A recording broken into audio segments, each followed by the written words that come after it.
Alright guys, welcome to Miss Wade's at-home science lab.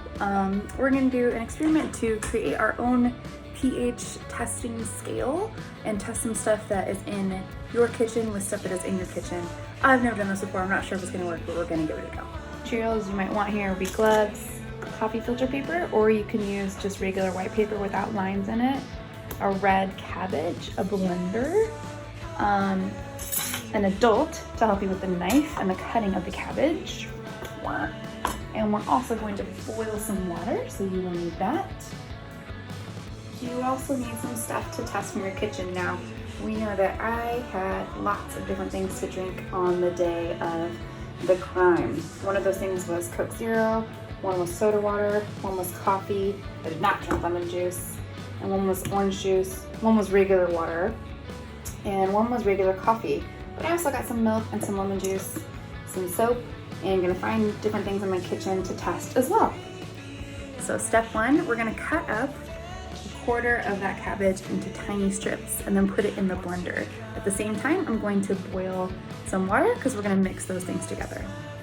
So you can see I've cut up a quarter of the red cabbage, and now for bonus, I'm gonna try eating some cabbage and see.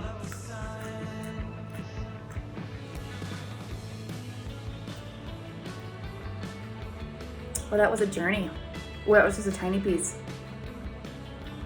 I don't recommend it, but like, when in Rome. Ooh. So remember, the reason we're doing this experiment is because we're not sure what liquid I drink. So I have a sample of that liquid that we've saved in a temperature controlled vault in the science lab. And if we test these different liquids that I know I drank during the day with the sample liquid, we can possibly identify what liquid that it was that I drank by comparing the pH samples. And that way we can decide if something was done to the liquid, if someone was maybe trying to, I don't know, prank me by putting it, oh, the water's boiling, putting in something different than what I thought I was drinking. So that's what we're gonna try to test with this pH scale. Okay, the water is boiling. So now I'm gonna take it and dump it into the blender. You definitely need an adult for these parts. Whoa, okay. Now I'm gonna blend this all up. And red cabbage has special properties that change colors when it's introduced to a different base or acid. So that's why we're gonna use that. So what we're going to do is, once this is cooled, which it's still pretty hot, we're gonna strain the liquid into this bowl here. And then take the coffee filters. I'm gonna put gloves on to keep my hands protected and just not to alter anything.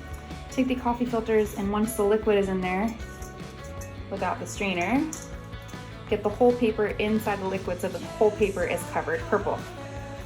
And then put it back out on the paper towel to dry. And I'm gonna make 6 just because why not? I'm gonna see how this goes.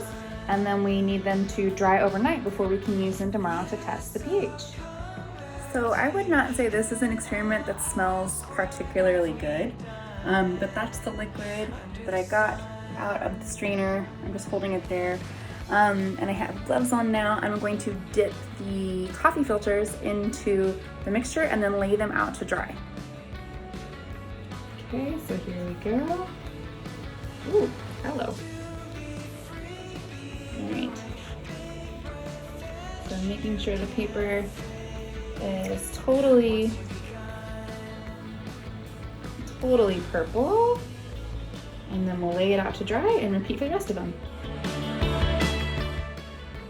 Okay, so now I have created 9 different strips that after they dry tomorrow, we will be able to dip them into the different liquids and see what is considered a basic, what's considered acidic, and see if we can figure out what liquid it was that I drank the day of the incident, and then see if that helps us in our search for the culprit. I hope you enjoyed our at-home science, and I'll see you tomorrow when we figure the rest of it out.